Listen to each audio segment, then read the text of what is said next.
გამარჯობა, ეს არის გადაცემა გვერდიდან და მე ვარ დავით კალანდია. მეგობრებო, დღეს სატელევიზიო სეზონის ბოლო გადაცემა მაქვს და სექტემბრამდე თქვენ მოკლებული იქნებით სიამოვნებას კვირაში 5-ჯერ საღამოს საათებში, რომ დატკბეთ ჩემი ღრმად შინაარსიანი ფიქრებით და მოსაზრებით. არ იქნებოდა ურიგო, რათა პატარა შეჯამება გამეკეთებინა იმის თაობაზე, თუ რა ხდებოდა ამ ერთი სატელევიზიო წლის განმავლობაში. მაგრამ საქმე ისაა, რომ სეზონი მთავრდება, პოლიტიკური პროცესი კი არ დასრულებულა. პოლიტიკური პროცესი დასასვენებლად არ აპირებს წასვლას და ეს ალბათ გასაგებიცაა. ოქტომბერში ძალიან საინტერესო მოვლენა გველოდება. არჩევნები, რომელშიც როგორც ხვდები, ოპოზიციის სხვადასხვა სუბიექტი ერთმანეთს შეერკინება სახალისო ბრძოლაში. ერთ მხარეს მიშას ნაცები და ნამიშარი გვარამიას ნაცები იდგებიან, მეორე მხარეს კი ლელო გახარია და ვის ეცლება ოცნებისთვის. მგონი ხაბეიშვილმა თუ მანჯგალაძემ ისინი ერთმანეთში მერებიან ჰაბიტუსითაც და რიტორიკითაც. მოკლედ ერთ-ერთმა თქვა, რომ არ დაუშვებთ არჩევნებს, ჩავშლით მას და ასე გავიმარჯვებთ.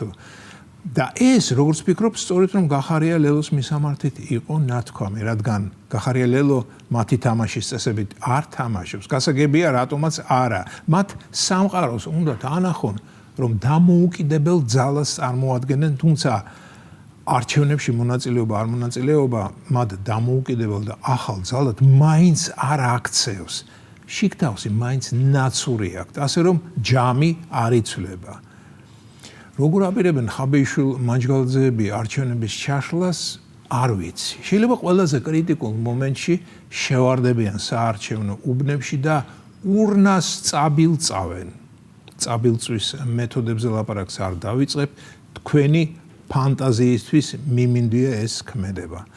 ალბათ ლელო გახარიანელები, რომლებიც დაინტერესებულნი არიან არჩევნებში მონაწილეობით, არ დაუშვებენ ასეთ ანტისაარჩევნო ხტუნაობას და გულმკერდ გაშიშვლებულნი გადაუდგებიან ან გადაუწვევიან ხაბეიშვილსა თუ მანჯგალაძეს.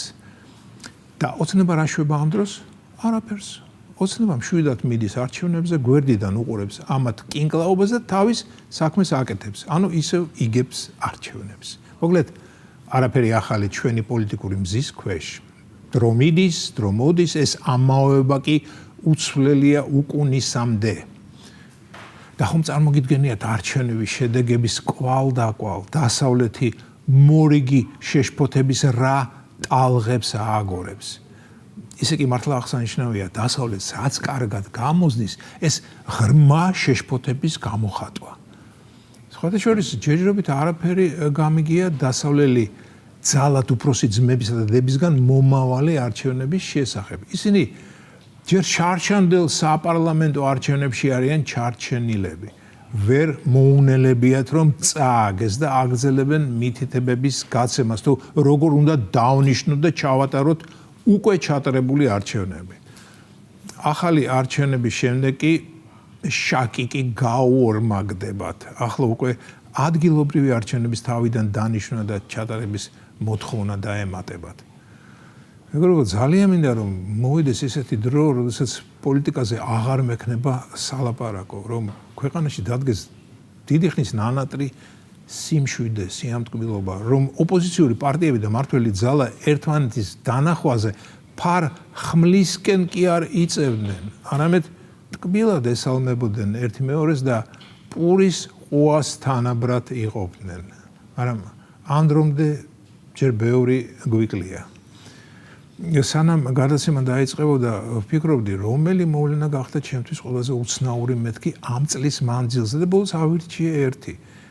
თქვენ გონიათ, რომ ეს ის სრულიად უაზრო აქციებია, რომლის მონაწილეები თავიანთი სახალისო გამოსვლების დღეებს ამაყად ითვლიან და ალბათ ფიქრობენ, რომ ადრე თუ გვიან გინესის რეკორდების წინში მოხვდებიან, როგორც ყველაზე ხანგრძლივი და უაზრო ფსევდო საპროტესტო აქცია?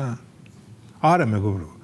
ეს მსვლელობები უკვე ჩვეულ ამბად გადაიქცა და ალბათ უფრო გამიკვირდება, თუ კი ერთ მშვენიერ დღეს ვეღარ ვნახავ მათ მცირერიცხოვან შაბაშს რუსთაველის პროსპექტზე. ჩემთვის ყველაზე უცნაური და მოულოდნელი გაგეცინებათ და მსოფლიო ბანის მორიგი გამოჩენა იყო. სოფლიო ბანი რეალ პოლიტიკასთან იმდენად არა ხახუნში, რომ მგონი თვითონ ვერც ხვდება თუ სად მოხდა. მისმა იდეებმა სრულიად გამაოცა, განსაკუთრებით მერიაში ვიზიტმა, მერიამ დინამოს სტადიონის იჯარა გადამიხადოსო, რათა ოცნება დავამხოლო. აი სრული das ist fantastisch მეგობრებო. ბატონ ბანს დიდი ხანია სერიოზულად უკვე აღარ უყურებდა ეს ცუდია. ცუდია, რადგან მას ღრმა წარსულში ბევრი რამ აქვს კარგი გაკეთებული კულტურისთვის.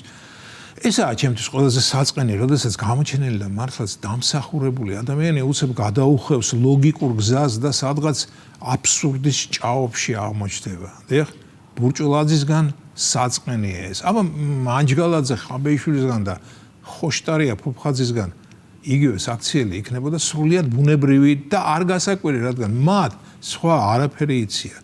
სოფლიო ბანი კი მღეროდა მაინც და საკმაოდ სასიამოვნოდაც. მოკლედ მინდა დაგემშვიდობოთ, იმედია სექტემბერში ისევ ერთად ვიქნები და ისევ ერთად შევეცდებით იმ გაუგებარ მოვლენებსა თუ პიროვნებებზე ლაპარაკს და შეძლებს დაგვარად მათ კულტურულად დაცინვას. და გვახსოვდეს, რომ გამარჯვება ისევ ჩვენ დაგვრჩება, იმიტომ რომ ჩვენ ვართ მართლები. ეს იყო გადაცემა გვერდიდან და მე ვარ დავით კალანდია.